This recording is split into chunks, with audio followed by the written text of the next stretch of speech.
মরশুমের প্রথম derby match Mohun Bagan বনাম ইস্ট বেঙ্গল।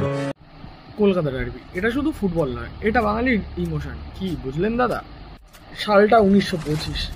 মোহনবাগানকে প্রথম 1-0 গোলে হারিয়ে সিএফএল এর প্রথম ডার্বি জয়ের ভাগিদার হয় ইস্ট বেঙ্গল।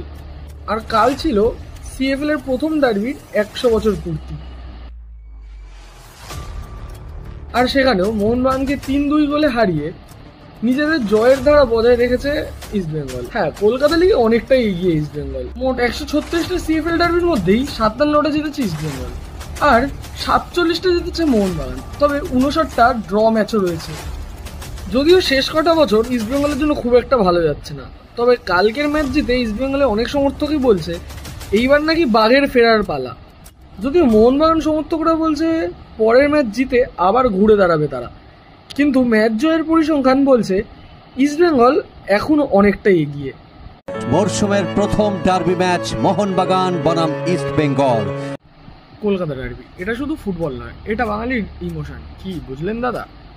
সালটা 1925।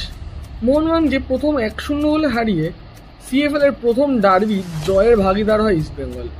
আর কাল ছিল সিএফএল এর প্রথম ডার্বির 100 বছর পূর্তি। আর সেখানেও মোহনবাগানকে 3-2 গোলে হারিয়ে নিজেদের জয়ের ধারা বজায় রেখেছে ইস্ট বেঙ্গল। হ্যাঁ, কলকাতা লিগে অনেকটাই এগিয়ে ইস্ট বেঙ্গল। মোট 136টা সিএফএল ডার্বির মধ্যেই 57টা জিতেছে ইস্ট বেঙ্গল আর 47টা জিতেছে মোহনবাগান। তবে 59টা ড্র ম্যাচও রয়েছে। যদিও শেষ কটা বছর ইস্ট বেঙ্গলের জন্য খুব একটা ভালো যাচ্ছে না, তবে কালকের ম্যাচ জিতে ইস্ট বেঙ্গলের অনেক সমর্থকই বলছে এইবার নাকি বাঘের ফেরার পালা। যদিও মোহনবাগান সমর্থকরা বলছে পরের ম্যাচ জিতে আবার ঘুরে দাঁড়াবে তারা, কিন্তু ম্যাচ জয়ের পরিসংখ্যান বলছে ইস্ট বেঙ্গল এখনো অনেকটাই এগিয়ে।